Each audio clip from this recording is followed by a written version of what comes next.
আমাদের ট্যাক্সের যে উভয়টি আমাদেরকে দিয়েছে আমাদের 1971 সাল থেকে আজকে পর্যন্ত আমরা এই জুলুস করতেছি। এই জুলুস আমরা আমাদের হায়াতের নবী আমাদের মরণের পরে আমাদের সাক্ষী দেবে।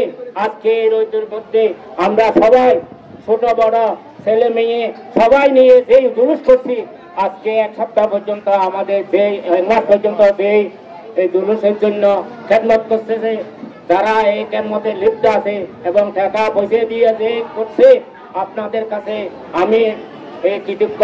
কারণ আপনাদের অনেক ভাগ্যবান, যেহেতু আমাদের হুজুর পাক সাল্লাল্লাহু আলাইহি ওয়াসাল্লাম মরণের পর এই জুলুসের মর্যাদা দেখবেন আপনারা।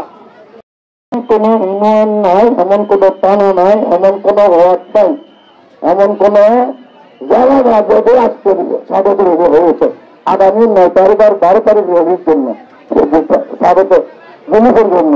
আমার উপরতলা দরবার থেকে 3 জন মেহমান আসতেছে, আপনারা বড় ভাগ্যবান আবরুল আসতেছে।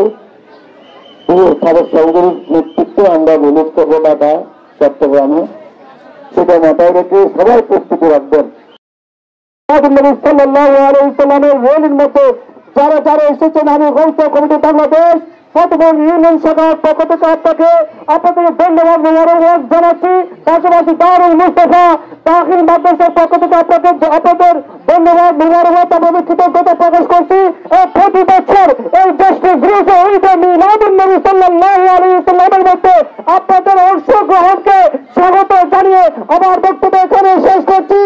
সাংবাদিক প্রশ্ন করেছিলেন যে বাংলাদেশের মধ্যে গাউসিয়া কমিটি সারা বিশ্বের মধ্যে কি কাজ করতেছে, উনি এই নমুনাগুলি ওখানে তুলে ধরেছেন এবং এই নমুনাগুলি কাজের নমুনাগুলি সারা বিশ্বের মধ্যে এখন প্রচারিত হচ্ছে যে বাংলাদেশের মধ্যে মানবতার সংগঠন গাউসিয়া কমিটি বাংলাদেশ সর্বস্তরের আপামর জনসাধারণের জন্য, সকল ধর্মের জন্য নিবেদিত প্রাণ হিসেবে কাজ করে যাচ্ছে। তো আপনারা যারা এই খেদমত আছেন আপনারা অনেক সৌভাগ্যবান।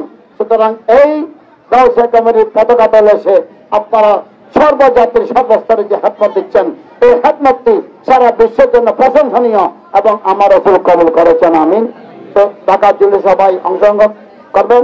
আগামী 11 তারিখ আগামী জুমায় হাটাজারির জমিনে বিশাল জুলুস, প্রায় 10,000 মেহমানের আয়োজন, 10,000 মেহমান আয়োজন। আপনারা যাবেন আর যে দরবার থেকে যে জুলুস বের হবে সুযোগ পালে সকলে অংশগ্রহণ করবেন।